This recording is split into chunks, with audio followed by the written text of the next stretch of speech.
there's great power in repentance. What is the power in repentance? Feeling sorrowful, feeling contrition, feeling bad, feeling low and humble and forgiving, or begging for forgiveness about one's activities. Such repentance delivers a devotee from all kinds of sins accidentally committed. This is the power of repentance. You get delivered. Devotees are naturally faultless. Accidental sins committed by a devotee are sincerely regretted. So how does it work? You did a sin, it's a sin. Sin means reaction. Go to hell or whatever. Go to hell or suffer in next life or in this life. So how does it work? How do you get free, delivered? You get delivered by Kripa, and Bhagavan Kripa. By the grace of Krishna, all sins unwillingly committed by a devotee are burnt in the fire of repentance.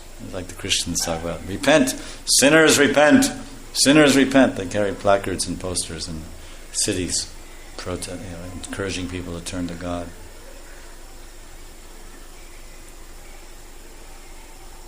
So this is a very nice point here that's being made about Krishna's mercy and repentance. This brings us to another discussion, that why do devotees suffer? We say, let's say our Shastras say, that one suffers because of sins.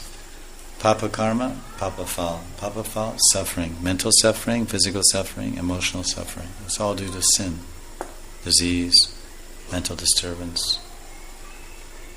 So, then punya karma, then punya phal, enjoyment, janma ishvarya shuti shibir. You get wealth, good birth, high-class family, beauty, intelligence, Shruti Shri and beer, and strength.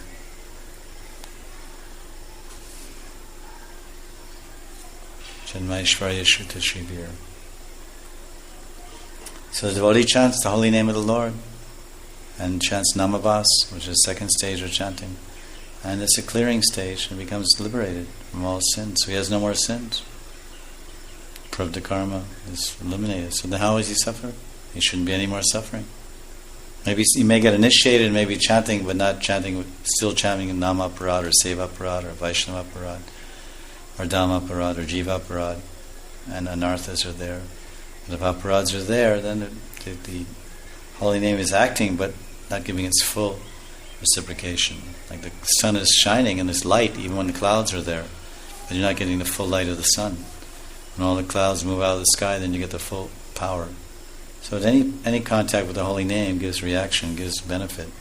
But the full benefit is not shining on the heart because of the blocking from our side. On the other side of the clouds, there's no blocking of the sun. So on the holy name side, it's all purity. It's all perfection. But we're blocking it. The sunshine is coming from the sun, full. It's not like, cloudy day, the sun has turned down the sunshine. He's only sending 10% of his sun today. Or it's a heavy monsoon and the whole sky is covered in dark blue clouds. You can't, it looks like dark, like nighttime, like late afternoon. That's from our side. You go a few thousand feet in the sky and it's brilliant. So just on the other side of the clouds of anarthas is the brilliant light of the sun of the holy name.